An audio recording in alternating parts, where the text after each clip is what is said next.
Hello friends, इस video में हम बात करने वाले हैं MCCB की वायरिंग के बारे में।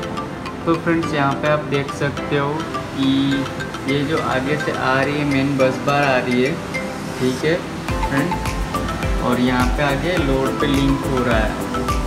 तो यहाँ पे जैसे आप देख सकते हो 4 MCCB लगी हुई है। तो यहाँ पे हम लोग एक एग्जांपल लेके बात करते हैं। तो यहाँ पे RYP और न्यूट्रल 4 पोल का MCCB है। तो यहाँ पे न्यूट्रल का मार्किंग N लिखा हुआ है, तो न्यूट्रल को यहाँ पे ही हमको जोड़ना है। तो ये जो चीज़ जोड़ी हुई है बस बार है, यहाँ पे बस बार जोड़ा हुआ है न्यूट्रल का, और RYP जोड़ा हुआ, ठीक है। और फ्रेंड्स, यहाँ पे आप देख सकते हो ये रेड कलर का डॉट दिख रहा है, ये वाला। तो ये जो ट्रिप मारता है तब ये यहाँ पे इंडिकेट करता है, ठीक है।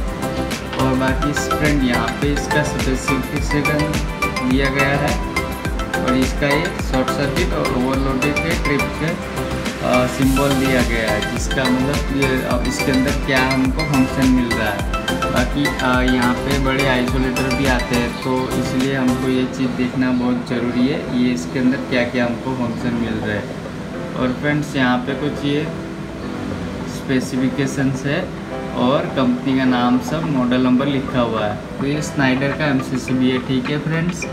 और इसका मैं एम्पियर बोलूँ तो ये जो MCCB इसका सेटिंग है, MCCB से 100 एम्पियर के ऊपर ही अवेलेबल रहते हैं, ठीक है। 100 एम्पियर के नीचे हमको MCB देखने को मिलती है। तो ऐसे ही वीडियोस को देखने के लिए चैनल को सब्सक्राइब कर लेना फ्रेंड्स।